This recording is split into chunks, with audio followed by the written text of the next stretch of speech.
होगा। जय श्री कृष्णा, राधे राधे। आज आप लोग सुनेंगे नवरात्रि के दूसरे दिन की कथा, माँ ब्रह्मचारिणी की कथा। माँ दुर्गा की नौ शक्ति का दूसरा स्वरूप ब्रह्मचारिणी का है। यहाँ ब्रह्म का अर्थ तपस्या से है। माँ दुर्गा का यह स्वरूप भक्तों और सिद्धों को अनंत फल देने वाला है। इनकी उपासना से तप, त्याग, वैराग्य, सदाचार्य और संयम की वृद्धि होती है। ब्रह्मचारिणी का अर्थ तप की चारिणी यानी तप का आचरण करने वाली देवी का यह रूप पूर्ण ज्योतिमय और अत्यंत भव्य है। इस देवी के दाएं हाथ में जप की माला है और बाएं हाथ में यह कमंडल धारण किए हैं। पूर्व जन्म में इस देवी ने हिमालय के घर पुत्री रूप में जन्म लिया था और नारद जी के उपदेश से भगवान शंकर को पति रूप में प्राप्त करने के लिए घोर तपस्या की थी।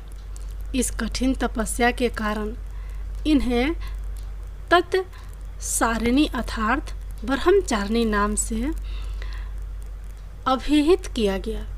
1000 वर्ष तक इन्होंने केवल फल फूल खाकर बिताए और 100 वर्षों तक केवल जमीन पर रहकर शाख पर निर्वाह किया।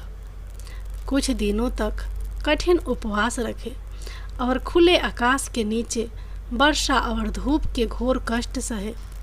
3000 वर्षों तक टूटे हुए बिल्व पत्र खाए और भगवान शंकर की आराधना करती रही। इसके बाद तो उन्होंने सूखे बिल्व पत्र खाना भी छोड़ दिए। कई हजार वर्षों तक निर्जल और निराहार रहकर तपस्या करती रही। पत्तों को खाना छोड़ देने के कारण ही इनका नाम अर्पणा नाम पड़ गया। कठिन तपस्या के कारण देवी का शरीर एकदम क्षीण हो गया। देवता, ऋषि, सिद्धगण, मुनि सभी ने ब्रह्मचारिणी की तपस्या को अभूतपूर्व पुण्य कृत्य बताया, सराहना की और कहा, हे देवी, आज तक किसी ने इस तरह की कठोर तपस्या नहीं की। यह तुम्ही से संभव थी। तुम्हारी मनोकामना परिपूर्ण होगी और भगवान चंद्रमौली शिव जी तुम्हें पति रूप में प्राप्त होंगे। अब तपस्या छोड़कर घर लौट जाओ।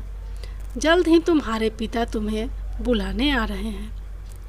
इस देवी की कथा का सार यह है कि जीवन के कठिन संघर्षों में भी मन विचलित नहीं होना चाहिए। माँ ब्रह्मचारिणी देवी की कृपा से सर्वसिद्ध प्राप्त होती है। दुर्गा पूजा के दूसरे दिन देवी के इसी स्वरूप की उपासना की जाती है। माँ ब्रह्मचारिणी की जय।